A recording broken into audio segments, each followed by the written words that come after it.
On the way na sa Divine Mercy. Kulimlim. Hirap magbike kanina. Pag mula Malabon, paglabas ng bahay, masadaan. Kailangan mo silang mapuputikan ka. So mula Malabon, yung Malanday, bagal lang ako. Anyway, Divine Mercy muna. After nito, diretso Philippine Arena.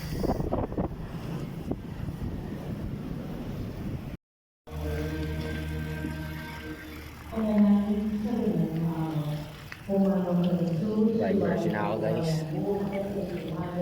Wala tayo mabot sa mas. Pero nakapagsimba na ako kagabi. Disciplined mas.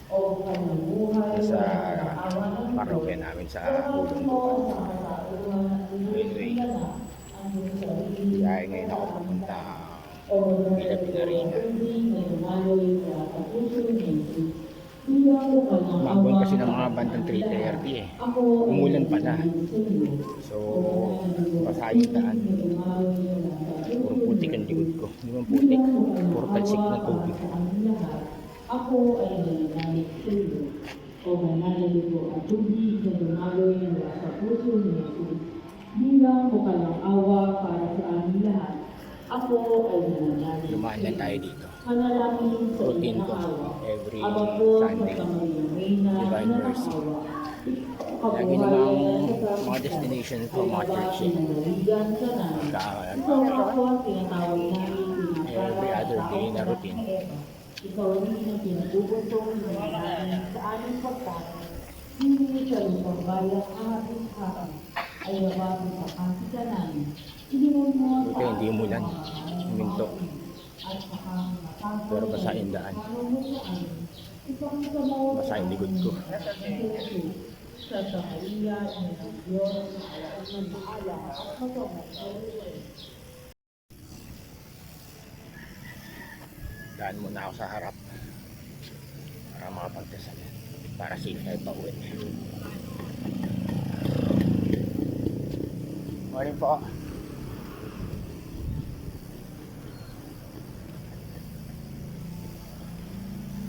Exit. Pahon.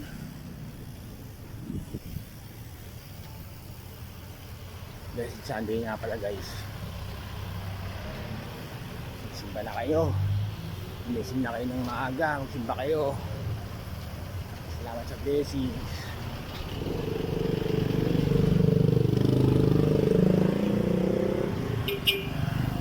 Dadaan nyo na ako sa harapan para mag-bless tayo. Tayo diretso na Philippine Arena. Ito yun yung daan. Dito parang di mo lang dito. Magmula Malabon hanggang Malanday.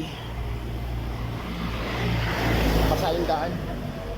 Pero dito hindi.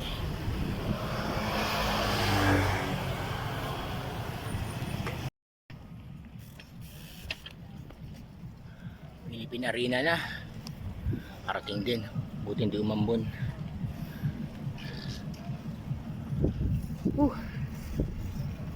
Kaya ako mas gusto ko yung maaraw eh. Kasi pagka maambon o umuulan eh, hindi mo magagawa yung pagbabike sa pag-jogging. Kaya kanina paglakas ko ng bahay, pasahin daan, puro putik tuloy itong likod ko.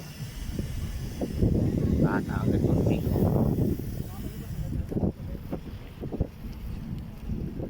Yun. So at least nagawa natin yung gusto natin gawin. This is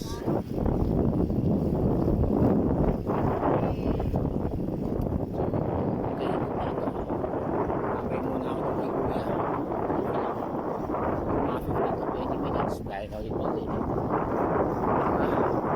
Pero naawak ng dilim.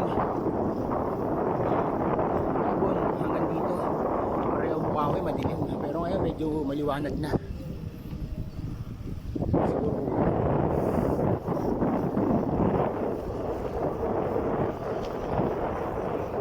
Morning guys. Alam ko ito